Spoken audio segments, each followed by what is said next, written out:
저희 이제 다음 주에 중고등부 수련회가 있습니다. 그런데 다윗 돋는이라는 그 주제가 좀 궁금해하시는 분들이 좀 계시더라고요. 다윗 돋는이라는 것은 돋다, 뭐가 가지가 돋다, 새싹이 돋다라는 뜻을 가진 것이고요. 거기에 이제 다윗을 붙여서 다윗 돋는이라고 했는데요. 그 뜻은 다윗을 통하여, 다윗의 이야기를 통하여 거기에서 나타나는 하나님의 말씀과 계획하심이 돋아나서 우리 아이들의 삶 속에도 돋아날 수 있게, 솟아날 수 있게 해달라는 그런 마음에서 다윗 돋는 수련회를 이렇게 이름 짓게 되었습니다. 아무쪼록 수련회가 정말 은혜 가운데 잘 진행될 수 있도록 중보 기도해 주시기 바랍니다.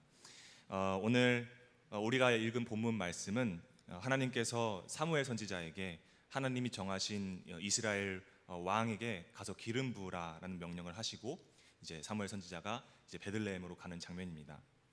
그런데 4절에 보니까 베들레헴의 대표격인 장로들이 사무엘 선지자가 온다는 소식을 듣고 이제 떠는 모습을 보게 되죠. 그래서 평강을 위하여 오시나이까라고 묻고 있습니다. 사실 이스라엘에서 예언자들과 선지자들이 찾아온다라는 것은 거의 대부분은 하나님의 경고의 말씀과 또 심판을 전하러 오는 경우가 많았기 때문에 베들레헴의 사람들 입장에서는 갑자기 사무엘 선지자가 찾아오니까 베들레헴이 하나님 앞에 무슨 죄를 지은 것인가 해서 불안했던 것 같습니다. 그러나 그것은 하나님의 또 다른 계획이셨고 분명한 하나님의 섭리였죠. 사무엘이 장로들을 안심시키면서 내가 오늘 여기서 하나님께 제사 드리기 위해 온 것이니 불안해하지 말라라고 말하면서 제사를 지낼 때 이세의 가족들을 초대해 달라, 같이 제사를 드릴 것이다라고 이제 말을 합니다. 선지자가 한 가족을 초대한다라는 것은 가족의 그 초대를 받은 가족의 입장에서는 굉장히 가문의 영광이었죠. 그래서 이새와 아들들은 아주 깨끗하게 씻고 옷을 갈아입고 사무엘에게로 갑니다. 사무엘 선지자가 드릴 제사는 화목제였고 이 화목제는 하나님께 제사 드린 이후에 함께 공동 식사하는 것이 포함되어져 있는 제사였습니다. 이제 제사를 마치고 식사 준비를 하는 동안 사무엘 선지자에게 이새가 자신들의 아들들을 소개하려고 합니다. 그런데 가장 맏형인 엘리압이 사무엘의 시선을 사로잡죠. 사무엘이 속으로 감탄을 합니다. 왜냐하면 잘생겼기 때문이었습니다. 그런데 그 참 인상적인 부분은 사무엘이 엘리압을 보았을 때입니다. 16장 6절에 사무엘이 엘리압을 보고라고 말하고 있습니다. 그런데 여기서의 이 보고라고 하는 이 단어는 단순하게 보다, 관찰하다라는 의미가 아니라 그 이상으로 판단하다, 선택하다라는 뜻을 가지고 있는 단어입니다. 무슨 얘기냐면 사무엘이 엘리압을 보았을 때 얘인가 보다, 얘인 것 같다라고 한 것이 아니라 이미 기름 부을 자로 눈으로 선택했고 기름 부으려고 실행에 옮기려고 했다라는 것입니다. 그때 하나님께서 사무엘을 나무라는 말씀이 오늘 우리가 함께 읽은 본문 7절 내용입니다. 그런데 하나님께서 사무엘에게 말씀하신 것은 단순히 야 얼굴 좀 그만 봐라 라고 하신 말씀이 아니라 아주 직접적으로 즉 사무엘이 엘리압을 보고 있는 그 조목조목을 짚어주신 말씀입니다. 사무엘이 엘리압을 볼 때 단순히 얼굴만 본 것이 아닙니다. 7절에 하나님께서 뭐라고 말씀하시냐면 그의 용모와 키를 보지 말라라고 말씀하십니다. 하나님께서 굳이 키를 집어서 말씀하신 이유가 뭘까요? 사무엘상 9장 2절에 사울 왕의 키가 남들보다 어깨 위만큼 더 컸다라고 기록을 합니다. 이스라엘 백성들이 하나님께 왕을 달라라고 요청했을 때 그들이 세운 기준은 첫 번째로 이 키였습니다. 왜냐하면 그 당시에는 블레셋과 이스라엘 간의 전투가 빈번했던 시절이었고 그들의 왕이라고 한다면 그들과 블레셋과 맞서 싸울 수 있는 사람이 왕이 되어야 했기 때문이었습니다. 키가 크면 클수록 따라오는 장점이 두 가지가 있는데 먼저는 그가 키가 크므로 이스라엘 왕이라는 어떠한 가시적인 효과를 낼 수 있고 두 번째로는 그만큼 그가 지닐 수 있는 칼의 길이가 길어진다는 것입니다. 리치가 길어진다는 것이죠. 그러면 당연히 전략적으로 긴 칼이 짧은 칼보다 유리하게 되겠죠. 그래서 독보적으로 키가 컸던 이 사울이 이스라엘의 백성들의 요구에 맞았기 때문에 하나님께서 사무엘을 통해 기름을 부어 주셨던 것 같습니다. 그런데 사울 왕이 어떻게 됩니까? 하나님 앞에 죄를 짓게 되고 또 아말렉을 천하에서 기억도 못하게 하겠다라는 그 하나님의 말씀을 이루시는 도구로서의 역할을 사울은 실패하게 됩니다. 결국 그가 하나님의 버림을 받게 되죠.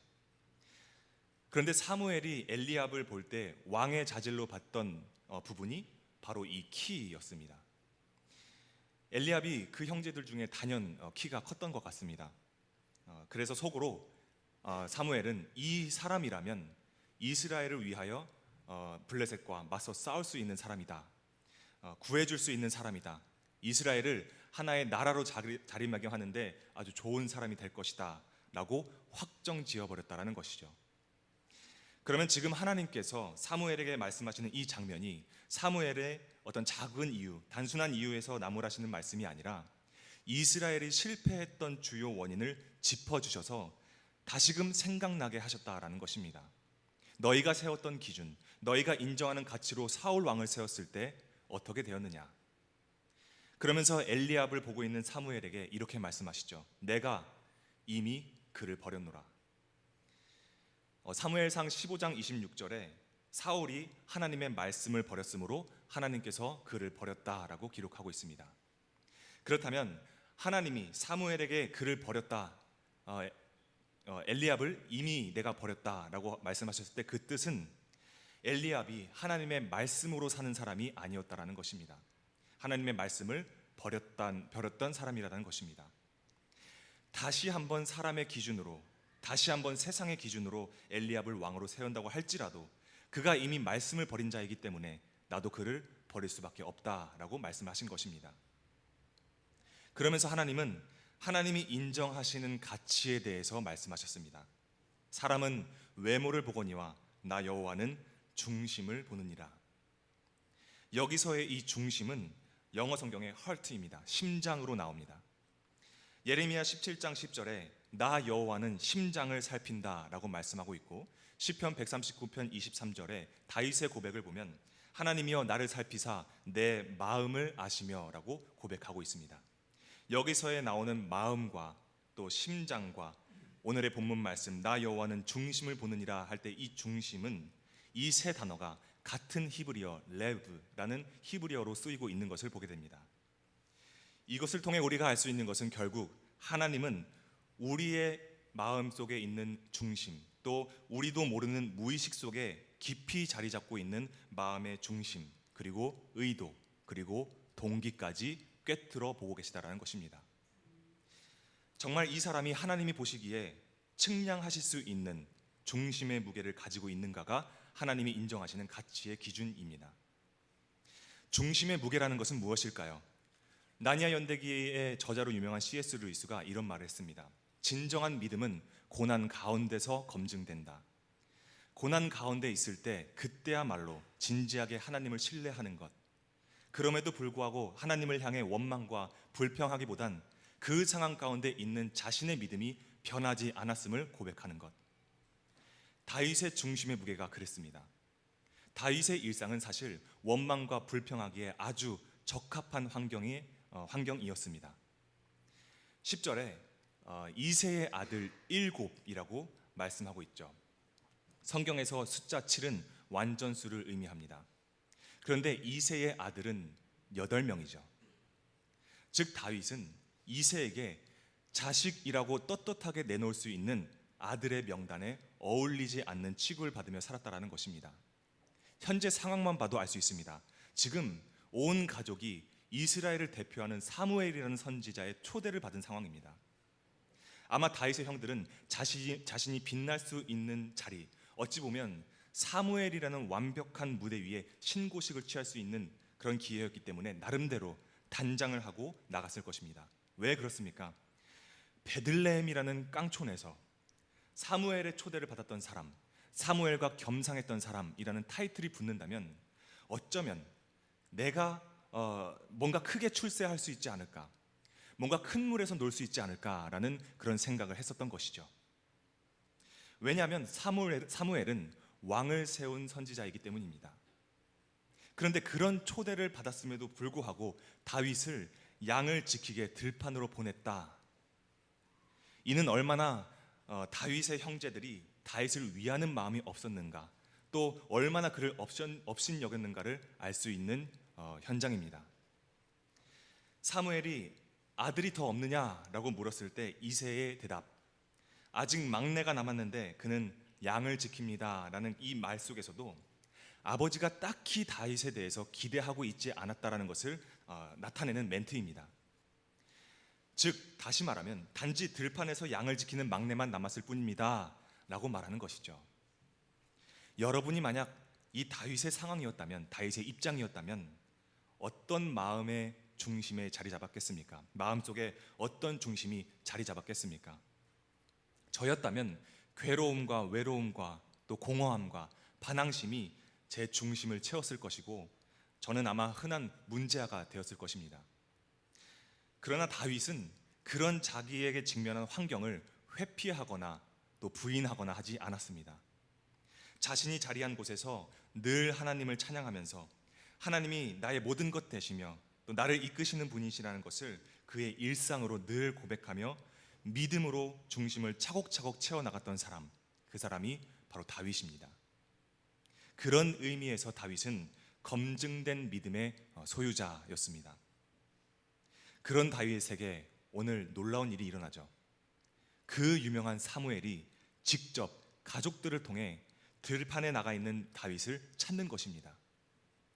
다윗이 사무엘 앞에 섰을 때 하나님께서 사무엘에게 이가 그다 라고 말씀하십니다. 우리는 이가 그다 라는 하나님의 말씀의 의미를 사도행전 13장 22절을 통해서 알 수 있습니다. 다윗을 왕으로 세우시고 증언하여 이르시되 내가 이새의 아들 다윗을 만나니 내 마음에 맞는 사람이라, 내 뜻을 다 이루리라. 아멘. 하나님이 말씀하신 이가 그다 라는 말씀은 하나님의 마음으로 보시기에 다윗의 마음이 하나님의 마음과 합한 상태였다라는 것입니다. 다윗의 신실했고 또 진실했던 마음의 중심이 결실을 맺는 순간이었죠. 그런데 신기한 건 12절에 다윗의 외모에 대한 말씀이 나옵니다. 이 구절은 하나님께서 다윗의 외모가 아름다워서 그를 선택했다라는 말씀이 아니라 하나님이 바라보신 다윗의 내적인 아름다움이 외적으로 비춰졌다라는 말씀이고, 다윗의 하나님을 사랑하는 그 아름다운 내면이 겉으로 드러났다라는 것을 의미하는 말씀입니다. 조금만 시각을 달리해서 보겠습니다. 정말 다윗이 자신에게 처한 현실에 그저 자포자기하고 거기에 휩쓸려 다닌 사람이었다면 그 눈이 똘망똘망했을까요? 그렇게 선한 얼굴을, 아름다운 얼굴을 하고 있었을까요? 그런데 분명한 사실은 다윗은 하나님이 보시기에도 사람이 보기에도 그 얼굴에 선함이 가득했었다라는 것입니다. 여러분, 하나님을 진심으로 사랑하는 사람은 그 생김새와는 상관없이 선한 빛이 돌게 됩니다. 굳이 내가 외모에 집착하지 않아도, 굳이 내가 겉으로 드러나는 것에 집착하지 않아도 믿음의 빛을 쬐고 있는 사람이라면 하나님께서 내 생김새와는 비교할 수 없는 아름다움을 나를 통해 비춰주십니다. 그런 다윗의 많은 형들 중에서 그런 다윗이 선택을 받아서 기름을 붓게 되죠. 13절에 사무엘이 다윗의 머리에 기름을 부었을 때 하나님의 영, 성령으로 다윗이 크게 감동받는 것을 보게 됩니다. 다윗에게 임재하신 성령으로 악령이 사라지게 되는 역사를 그가 경험하게 되죠. 이것으로 한낱 들판에서 양을 치던 보잘것없던 다윗이 하나님의 마음에 합한 사람으로, 그런 한 사람으로 한 나라를 통치하게 되는 왕으로 세움받는 장면을, 그 시작점을 우리는 보고 있습니다. 여러분, 때로는 내가 무시받고 내가 있는 자리, 내가 하는 일들, 내 삶이 이게 맞나 싶고 마치 나의 삶이 들판에서 양들이나 치는 그런 별 볼 일 없는 일같이 느껴질 때가 있습니다. 하지만 다윗은 그러한 들판에서 수금으로 하나님께 기쁨으로 찬송을 올려드렸던 사람입니다. 다윗은 항상 하나님의 중심에 머무르는 사람이었기 때문에 지금 있는 현실의 자리는 그에게 있어서 큰 작용거리가 되지 않았습니다. 그렇다는 것은 오늘 우리 또한 별 볼 일 없는 사람들이 아니라 우리 마음의 중심을 하나님의 중심으로 채워오는 소망을 품고 쌓아가는 사람들이라는 사실입니다.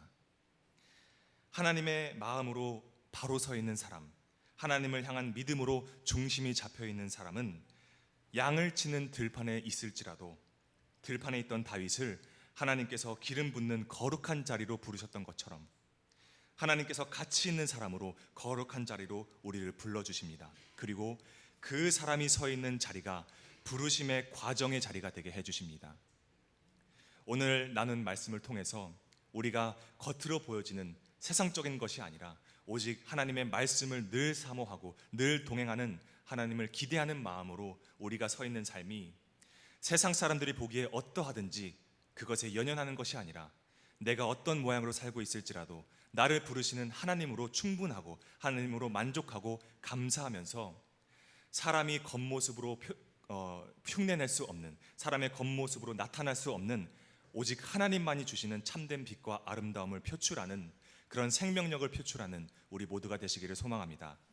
하나님은 하나님의 마음에 합한 사람을 마냥 홀로 들판에 두지 않으십니다. 지금 우리가 들판에 있을지라도 하나님의 분명한 때에 하나님의 선명한 부르심의 자리로 인도받는 우리 임마누엘 공동체 모두가 되시기를 소망합니다. 옆 사람과 인사하겠습니다. 하나님의 중심으로 살겠습니다. 아멘. 기도하겠습니다.